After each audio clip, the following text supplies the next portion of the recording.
الحمد لله وكفى وسلام على عباده الذين اصطفى أما بعد فأعوذ بالله من الشيطان الرجيم بسم الله الرحمن الرحيم اقرأ باسم ربك الذي خلق خلق الإنسان من علق اقرأ وربك الأكرم الذي علم بالقلم علم الإنسان ما لم يعلم صدق الله العظيم وقال النبي صلى الله عليه وسلم انما بعثت معلما او كما قال رسول صلی اللہ تعالی علیہ وسلم۔ بزرگوں اور دینی بھائیوں، مجھے تو 2-4 منٹ بہت مختصر سی بات کرنی۔ جس آیت کریمہ کی تلاوت کی، اس آیت کریمہ میں اللہ رب العزت نے دنیا انسانیت کو جو پیغام دیا ہے بس اس کو پہنچانا ہے۔ یہ قرآن مبارک کی سب سے پہلی آیت ہے۔ ابھی قرآن مبارک کی عظمت کے بارے میں مفتی راغب عمر صاحب دامت برکاتہم العالیہ کا بہت ہی پرمغز خطاب ہو رہا تھا۔ مجھے قاری عبداللہ صاحب دامت برکاتہم العالیہ نے کہا کہ آپ قرآن کے پیغام پر گفتگو کیجئے کہ قرآن نے کیا پیغام دیا ہے، یعنی علم کے بارے میں آپ تھوڑی روشنی ڈالیے۔ تو 2-4 منٹ اسی کے اوپر گفتگو کروں گا۔ قرآن کی عظمت تو آپ کے سامنے آئی، اب دیکھیے کہ قرآن کیا پیغام لے کے اس دنیا کے اندر آیا ہے۔ قرآن کریم کی آمد سے پہلے کے حالات ہمارے سامنے ہے، اور قرآن کا جو پیغام ہے اس کا صحیح اندازہ ہمیں اسی وقت میں ہو سکتا ہے جب قرآن کی آمد سے پہلے کے حالات ہمارے سامنے ہوں کہ پہلے کیا تھا اور بعد میں کیا اثرات مرتب ہوئے۔ تو ہم دیکھتے ہیں قرآن مبارک کی آمد سے پہلے ساری کائنات میں جہالتوں کے بسیرے تھے، ظلم و زیادتی تھی، اور طرح طرح کے رسوم و رواج تھے جو انسانوں نے بنا رکھے تھے۔ سب سے بڑی چیز اور سب سے بڑی برائی اس وقت میں جہالت تھی۔ تو قرآن مبارک جہالت کے دور میں آیا، اور آنے کے بعد میں قرآن مبارک نے سب سے پہلا جو پیغام دیا وہ تعلیم کا پیغام دیا کہ یہ جہالتیں اور یہ ظلم اگر ختم ہو سکتے ہیں تو وہ علم کے ذریعے ختم ہو سکتے ہیں۔ چنانچہ قرآن مبارک آیا، اور آنے کے بعد میں جہالت کے سامنے اور جہالت کے دور کا قرآن مبارک نے جائزہ لیا اور علم کا پیغام لوگوں کو سنایا کہ ظلم و زیادتی جو ہو رہی ہے، عورتوں کے اوپر جو ظلم ہو رہا ہے، اور مالدار غریبوں پر جو ظلم کر رہے ہیں، کمزوروں پر طاقتور کس انداز میں ظلم و زیادتی کرتے ہیں، اس کا اگر خاتمہ ہو سکتا ہے تو وہ علم کے ذریعے ہو سکتا ہے۔ اس وجہ سے قرآن مبارک کی پہلی وحی کے اندر رب کائنات نے علم کی طرف انسانیت کو متوجہ کیا کہ اگر اس انسان کے اندر علم آئے گا تو علم کی بدولت اس کی جہالتیں مٹے گی، اور علم کی بدولت جو ظلم کا عادی بن چکا ہے اپنے ظلم سے جو ہے توبہ کر لے گا۔ چنانچہ ہوا بھی ایسا ہی کہ جو لوگ جانوروں جیسی زندگی گزارتے تھے، جب قرآن مبارک آیا اور انہوں نے قرآن مبارک کی آیات کو سنا اور قرآن مبارک سے علم کو لیا اور اپنے دامن کو، اپنے سینوں کو قرآن علوم سے بھرا، تو یہ جو جہالت کا پجاری تھا، یہ جو ظلم کا کوڑا انسانوں کے اوپر برس رہا تھا، چنانچہ فوراً جو ہے حالات بدل جاتے ہیں اور انسانوں کے اندر غیرت و حمیت پیدا ہو جاتی ہے۔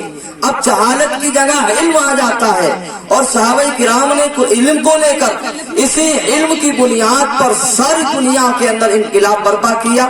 تاریخ شاہد ہے کہ صحابہ کرام قرآن مبارک کو لے کر، قرآن کی تعلیمات لے کر، قرآن کے پیغام لے کر، نبی پاک علیہ الصلوۃ والسلام کا انداز، آپ کا لباس، آپ کی دستار، آپ کی گفتار اور آپ علیہ الصلوۃ والسلام کے طریقے لے کر ساری دنیا میں صحابہ کرام گئے، اور تعلیمات اسلامی کی بنیاد پر انہوں نے پوری دنیا کے اندر انقلاب برپا کیا۔ لیکن یہ انقلاب یوں ہی نہیں آیا. جب قرآن مبارک کی تعلیمات کو صحابہ کرام نے اپنایا تو اس کو اپنانے کے جرم میں جو اس وقت کی جہالت کو جو جہالت کے پجاری تھے اور جہالت جن کی ضمیر میں فطرت میں بس چکی تھی، انہوں نے اس کو جو ہے ٹھکرانا بھی چاہا، قرآن کے پیغام کو دبانا بھی چاہا، صحابہ کرام کو جو ہے مارا. اور بعض اوقات اس طرح کے حالات پیدا ہو گئے کہ جب صحابہ نے قرآن کو سیکھا، اس کو محفوظ کیا اور دوسروں تک پہنچانا چاہا تو صحابہ کرام کے اوپر اس انداز میں انہوں نے ظلم کیا کہ صحابہ کرام کی ان کے جسموں سے ان کی چمڑیاں اتار لی گئی اور صحابہ کرام کو اس انداز میں قتل کیا گیا. آپ دیکھیے کہ کس طرح سے صحابہ کرام کو قرآن مبارک کی تعلیم کو اپنانے کے جرم میں کس انداز سے ان کو قتل کیا گیا ہے. کسی کو اس کی بیوی سے، اس کے بچوں سے دور کر دیا گیا اور کسی کے سامنے ان کے بچوں کو قتل کر دیا گیا. لیکن صحابہ کرام جانتے تھے کہ اس دنیا کے اندر جو انقلاب آ سکتا ہے، انسانیت کو جو چین و سکون مل سکتا ہے، وہ اسلامی تعلیم کی بنیاد پر ہی مل سکتا ہے. ہر طرح کی صحابہ نے قربانی دی لیکن اسلامی تعلیمات کے دامن کو نہ چھوڑا، کیونکہ قرآن کا پہلا پیغام تعلیم کا تھا. تو اس لیے قربانیوں کے بعد یہ قرآن ہم تک پہنچا ہے. ایک طرف تو صحابہ کرام کی یہ قربانیاں ہیں، دوسری طرف قرآن مبارک کا پہلا پیغام تعلیم کے متعلق ہے اور پھر پیغمبر اسلام نے اپنا تعارف کرایا، اپنے آپ کو جو دنیا کے سامنے پیش کیا. آپ دیکھیے اس کا انداز کیا تھا.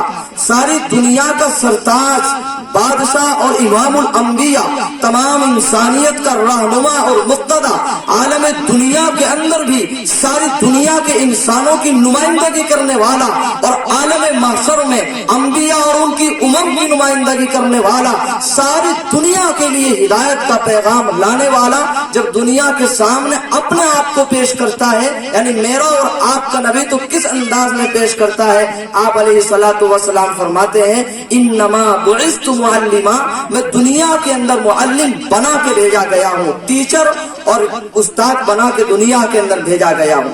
تو ایک طرف قرآن کا پیغام علم کا، اور پھر جس نبی پر قرآن نازل ہوا وہ اپنا تعارف جب کراتا ہے تو کہتا ہے کہ میں معلم بنا کے بھیجا گیا ہوں. اور دوسری طرف اس قرآن کو اپنانے میں، اس تعلیمات کو، ان تعلیمات کو حاصل کرنے کی وجہ سے صحابہ پر جو ظلم ہوا وہ ایک طرف اور تاریخ کے اندر محفوظ ہے، اور دوسری طرف آج کے دور میں ہماری اور مسلمانوں کی حالت ہے اس تعلیم کے بارے میں. ایک طرف تو قرآن مبارک کی پہلی وحی اور پہلا بیان اور نبی پاک علیہ الصلوۃ والسلام کا اپنا تعارف کرانا اور صحابہ کا قرآن کو لینے کے جرم میں اپنی جانوں کا نذرانہ پیش کرنا، اور آج کے دور میں اس امت کا اس تعلیمات سے بالکل خالی ہو جانا اور اس سے منہ موڑ کر غیر تعلیم کی طرف ہمیں متوجہ ہو جانا. کتنے جو ہے یہ شرم کی بات ہے کہ جس تعلیم کے لیے یہی نبی، جس کے لیے اللہ رب العزت نے اس کائنات کو سجایا ہے، جب یہ اس تعلیم کو لے کر اور ہم تک پہنچانے کے لیے طائف کی وادیوں میں جاتے ہیں تو آپ کے جسم مبارک پر پتھروں کی بارش کی جاتی ہے، آپ کے جسم سے خون نچڑنے لگتا ہے، آپ کی جوتیاں مبارک خون سے تر ہو کر آپ کے پیروں میں چپک جاتی ہے، صحابہ کرام کے اجسام کو مارا جاتا ہے، کسی کو ان کے گھروں سے نکال دیا جاتا ہے. طرف تو یہ قربانی ہے صحابہ کی، اور دوسری طرف ہمارا یہ حال ہے کہ آج اکثریت مسلمانوں کی ایسی ہے کہ جن کے اندر یہ تعلیم، اسلامی تعلیمات ہے ہی نہیں اور نہ اس کی طرف متوجہ ہے. بزرگ اور دینی بھائیوں، ہمیں غور کرنے کی بات یہ ہے کہ ہمیں ایک طرف ان کی قربانی دیکھنی چاہیے، ایک طرف نبی علیہ الصلوۃ والسلام کا جو پیغام تھا، آپ علیہ الصلوۃ والسلام نے اپنی شخصیت کا جو تعارف پیش کیا تھا وہ معلم ہونے کی وجہ سے پیش کیا تھا. لیکن آج اسی نبی کے ماننے والے، آج اسی نبی کا کلمہ پڑھنے والے، آج اسی نبی سے محبت کا دم بھرنے والے، جب ہم تعلیمی میدان میں اس نبی کی امت کو دیکھتے ہیں تو ہر میدان میں، تعلیم کے ہر میدان میں دوسرے لوگ ہم سے آگے نظر آتے ہیں اور ہم کے پیچھے نظر آتے ہیں. کتنی شرم کی بات ہے. تو بزرگوں اور دینی بھائیوں، ہمیں یہ چیزیں اس بات کی طرف متوجہ کرتی ہیں کہ ہم دنیا کے اندر نبی پاک علیہ الصلوۃ والسلام کا امتی ہونے کی وجہ سے ہمارے اوپر یہ لازم اور ضروری ہے کہ ہم دنیا کو تعلیم کے میدان میں خود راہ دکھانے والے بنے. لیکن آج کیا ہو رہا ہے کہ ہم ہر میدان میں جو ہے پیچھے ہے, اور خیر ہمارے اوپر ہنس رہے ہیں کہ یہ وہ لوگ ہیں جن کے نبی نے اپنا تعارف معلم ہونے کے اعتبار سے کیا تھا. یہ وہ لوگ ہیں جن کے پاس میں ایک کتاب ہے, اور وہ کتاب تمام کتابوں میں سب سے عظیم اور مقدس کتاب ہے, اور اس کتاب کا پہلا پیغام علم کے بارے میں تھا. لیکن اس کے باوجود ان کی یہ حالت ہے کہ تعلیمی اعتبار سے یہ دنیا کے اندر ہر طبقے میں سب سے نیچے چلے گئے. تو کتنے شرم کی بات ہے. ہمیں ان باتوں سے سبق لینا چاہیے کہ جو لوگ کل جہالت کے اندر زندگی گزارتے تھے وہ ہر میدان میں جو ہے ہم سے آگے جا رہے ہیں. کیوں؟ ہمارے اندر سستی آ گئی. ہم نے قرآن مبارک کی عظمت کو ترک کر دیا. ہم نے نبی پاک علیہ الصلوۃ والسلام کا جو مقام تھا, آپ علیہ الصلوۃ والسلام کا جو تقدس تھا, وہ ہماری زندگی ہمارے ذہن و دماغ کے اندر سے نکل گیا. اگر ہوتا تو ہر لمحہ ہمارا نبی پاک علیہ الصلوۃ والسلام کے انداز پر گزر رہا ہوتا. اگر نبی پاک علیہ الصلوۃ والسلام سے ہمیں محبت ہوتی تو ہماری شکل و صورت, ہمارا لباس, ہمارا کردار اور ہمارے افعال, ہماری زندگی نبی پاک علیہ الصلوۃ والسلام کے انداز پر, آپ کے طریقے پر, ہماری شادی اور بیاہ نبی پاک علیہ الصلوۃ والسلام کے طریقے پر ہوتی. اور ہم دنیا کے اندر سے جب جایا کرتے تو لوگ دور سے دیکھ کر, جس طرح سے کل 1400 سال پہلے صحابہ کرام قرآن لے کر, نبی کا فرمان لے کر گزرتے تھے, جہاں سے گزرتے لوگ دور سے دیکھ کے پہچان لیا کرتے تھے کہ محمد الرسول اللہ کے صحابہ آ رہے ہیں, یہ امام الانبیاء کے شاگرد آ رہے ہیں. لیکن آج کے دور میں اسی نبی کی امت ہے, دور سے پہچان لیے جاتے ہیں کہ یہ وہ لوگ ہیں جنہوں نے اپنے نبی کا کردار بھلا دیا ہے, جنہوں نے اپنے نبی کی تعلیمات کو ترک کر دیا ہے. اور نوجوانوں کو تو یہ حال ہے کہ انہیں تو پتہ ہی نہیں ہے کہ تیرا نبی کیا پیغام لے کے اس دنیا کے اندر آیا تھا, تیرے نبی نے بدر میں کیا پیغام دیا تھا, تیرے نبی نے احد میں کیا پیغام دیا تھا, اور صحابہ کرام نے اپنی جانوں کا نذرانہ پیش کر کے امت کو اور امت کے نوجوانوں کو کیا پیغام دیا تھا, انہیں پتہ ہی نہیں ہے. بس عشق معصیتوں کے اندر ان کی زندگی گزر رہی ہے. نہ ان کے سامنے کوئی مقصد ہے, نہ ان کے سامنے کوئی مشن ہے. اور غیر قوم کے نوجوان کو ہمیں یہ بات کہتے ہوئے بڑی شرم آتی ہے کہ اصل چیز ہمارے پاس قرآن کے اندر کوئی کمی نہیں. قرآن اپنی اصل شکل و صورت کے اندر آج بھی محفوظ ہے, نبی کا کردار محفوظ ہے, اسلامی تعلیمات محفوظ ہے, نبی کے اخلاق محفوظ ہے, قرآن کی تعلیمات محفوظ ہے. لیکن اس کے باوجود جن لوگوں کے پاس میں نہ کتاب اصلی ہے, نہ ان کے پیغمبروں کا اور ان کے سرداروں اور راہبروں کا, نہ ان کے پاس میں ان کا کردار محفوظ, لیکن اس کے باوجود بھی وہ دنیا کے اندر ترقی کی راہوں پر گامزن ہے. کیا وجہ ہے؟ اس کی وجہ یہی ہے کہ وہ اخلاص کے ساتھ میں لگے ہوئے ہیں, اور مسلمانوں نے اپنے نبی کی توہین کی اور قرآن مبارک کی اس انداز میں ہم عملی اعتبار سے بالکل منحرف ہو گئے قرآن مبارک کی تعلیمات سے, دوسری طرف متوجہ ہو گئے. تو اس کا نتیجہ یہ نکلا کہ آج پریشانیاں اور حالات ہمارے سامنے ہیں. میرے بھائیوں, اگر یہ حالات ختم کرنا چاہتے ہیں تو ہم توبہ کریں, اور انہی حالات پر, انہی راہوں پر اور اسی ڈگر پر ہمیں چلنا ہوگا جس ڈگر پہ چل کے صحابہ کرام نے ساری دنیا کو پیغام امن دیا تھا. جن راہوں پہ چل کے صحابہ کرام نے دنیا کے اندر علم کی تاریخ کو روشن و منور کیا تھا, ہمیں انہی راہوں پہ چلنا ہوگا.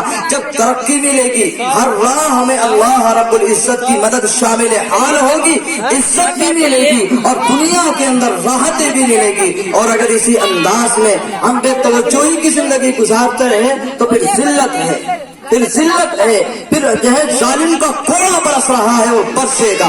اگر اس سے نجات چاہتے ہو تو ہم توبہ کر کے اللہ رب العزت سے اپنا تعلق مضبوط کریں, اور وہ اسی صورت میں ہو سکتا ہے کہ ہم اس تعلیمات اسلامیہ کو حاصل کریں اور ان کے مطابق زندگی گزاریں. آج دیکھتے نہیں ہو کہ قرآن مبارک کے خلاف قرآن کی 26 آیتوں کے بارے میں سپریم کورٹ کے اندر عرضی دی گئی کہ ان کو نکال دیا جائے. کیوں اتنی ہمت ہوئی کہ ہم نے قرآن مبارک کی تعلیمات کو چھوڑ کر ہم بیٹھ گئے ہیں؟ اس وجہ سے قرآن کے دشمن کو کو یہ موقع ملا ہے، اگر ہم اسے جواب دے سکتے ہیں تو ہم قرآن مبارک پر عمل کر کے جواب دیں کہ ہم قرآن کو اپنی زندگیوں کے اندر وسائیں گے۔ قرآن کی حفاظت اللہ رب العزت نے صحابہ کرام سے اسی طرح سے کرائی ہے۔ آپ اسلام کے ابتدائی حالات دیکھیے کہ قرآن لکھ کر محفوظ نہیں کیا جاتا تھا، یہ طریقہ بھی تھا، لیکن اس سے جو بڑا طریقہ تھا وہ صحابہ کرام قرآن کو سیکھ کر اس کو یاد کر کے اس پر عمل کیا کرتے تھے۔ اس طرح سے قرآن محفوظ کیا گیا، اور اسلام اور قرآن اسی طرح سے محفوظ رہ سکتا ہے۔ یہ کوئی درخت کا نام اسلام نہیں ہے، اسلام نام ہے اعمال کا۔ ہمیں ان اعمال کو کرنا ہوگا، جبھی ہم اسلام کے محافظ بن سکتے ہیں، اور اگر اعمال کو چھوڑ دیا پھر ہم اسلام کے محافظ نہیں ہے۔ تو آج ضرورت اس بات کی ہے کہ ہم قرآن پڑھیں بھی اور قرآن پر عمل بھی کریں، قرآن پڑھے بھی اور اس کے مطابق زندگی بھی گزارے۔ اس طرح سے ہم قرآن کی حفاظت کرنے والے ہوں گے اور غیر کو یہ موقع نہیں ملے گا۔ لیکن آج ہم دیکھتے ہیں مسلمانوں کی اس چیز کی فکر نہیں ہے، غیر نہیں چاہتا کہ یہ قرآن محفوظ رہے، غیر نہیں چاہتا کہ اسلام محفوظ رہے، غیر نہیں چاہتا کہ اسلامی نظام محفوظ رہے، غیر نہیں چاہتا، باطل نہیں چاہتا، اسلام کا دشمن ہی بالکل نہیں چاہتا کہ اسلامی نظام دنیا کے اندر قائم رہے۔ اور آج مسلمانوں نے یہ خود ثابت کر دیا ہے، قرآنی احکام کو چھوڑ کر اور قرآنی نظام کو چھوڑ کر انہوں نے بھی ثابت کر دیا کہ ہمیں بھی ضرورت نہیں ہے۔ اگر ضرورت ہوتی تو قرآنی نظام ان کی زندگیوں کے اندر ہوتا، نبی کا چہرہ ان کے چہرے، نبی کے چہرے کی طرح مسلمانوں کا چہرہ ہوتا، نبی کے لباس کی طرح ان کا لباس ہوتا۔ قرآن مبارک نے جو تعلیمات دی ہے وہ لباس التقوی، تقوی والا لباس دیا ہے، وہ لباس ہمارے پاس میں ہوتا۔ قرآن مبارک نے جو اخلاق مسلمانوں کو دیے ہیں وہ اخلاق ہمارے پاس ہوتے، تو ہم نے اپنے عمل سے یہ بات ثابت کر دی کہ ہمیں بھی اس کی ضرورت نہیں ہے۔ اسی وجہ سے یہ حالات ہمارے سامنے ہیں۔ بزرگوں اور دینی بھائیوں، قرآن تو محفوظ ہے اور محفوظ ہو کے رہے گا، اور اللہ رب العزت نے اس کی ذمہ داری لے رکھی ہے، لیکن یہ جو حالات ہیں یہ ہمارے اعمال کی بنیاد پر ہے۔ اللہ رب العزت قرآن کی حفاظت کر رہے ہیں اور وہ اسی طرح سے کراتے رہے گا قیامت تک۔ قرآن کریم کو اس ہاتھ میں کوئی چھیڑ چھاڑ نہیں کر سکتا۔ بڑے بڑے فرعون آئے، انگریز آیا، 3 لاکھ قرآن مبارک کے اس کے انگریز نے چلائے، لاکھوں علماء حفاظ کو، قراء کو قتل کر دیا گیا، اور پھانسیوں کے پھندوں پر ان کو لٹکا دیا گیا، گولیوں کا نشانہ بنا دیا گیا، اور تپتی آگ پہ ان کو لٹک کے سلگا دیا گیا، اور ان کے جسموں کو اس طرح سے تہہ کر دیا گیا۔ بعض اوقات میں علماء کو توپ کی نال دہانے پر باندھ کر گولا داغ دیا جاتا تھا، جس کی وجہ سے ان کا گوشت ہواؤں میں بکھر کر اور بارش کی طرح ان کا خون زمین پہ گرنے لگتا۔ قرآن کریم کو مٹانے کے لیے کیا نہیں کیا، لیکن یہ قرآن محفوظ رہا۔ نبی کے دور میں قرآن کے دشمن آئے، لیکن قرآن مٹنے کے لیے نہیں ہے، قرآن نہیں مٹ سکتا۔ تو نہ ہمیں کم ہمت ہونا ہے اور نہ ہمیں ڈرنا ہے کسی سے۔ قرآن کی حفاظت کا ذمہ خود قرآن کو نازل کرنے والے نے لیا ہے۔ قرآن تو محفوظ رہے گا، اور قرآن کا دشمن اس دنیا کے اندر سے نیست نابود ہو کے رہے گا۔ لیکن اس کا مطلب یہ نہیں ہے کہ اللہ نے قرآن کی حفاظت کی ذمہ داری لے رکھی ہے اور اب ہماری جو ہے کوئی ذمہ داری نہیں ہے۔ ہماری ذمہ داری ہے کہ قرآن کا نظام ہماری زندگی کے اندر ہو، ہم قرآن پڑھے، اپنے بچوں کو قرآن پڑھائے۔ بھائی پڑھو گے انشاءاللہ قرآن مبارک، ہم قرآن کے دشمن کو جواب دے قرآن پڑھ کے، قرآن کے دشمن کو جواب دے قرآن سیکھ کے، قرآن کو زندگی کے اندر لا کے ہم قرآن کے دشمن کو جواب دے کہ ہم قرآن کی حفاظت اس طرح سے کریں گے۔ پڑھو گے نا انشاءاللہ، اپنے بچوں کو حافظ قرآن بنائیں گے اور قرآن مبارک کی تلاوت کے اندر ہم اضافہ کریں گے انشاءاللہ۔ آج سے اللہ تعالیٰ عمل کرنے کی توفیق عطا فرمائے۔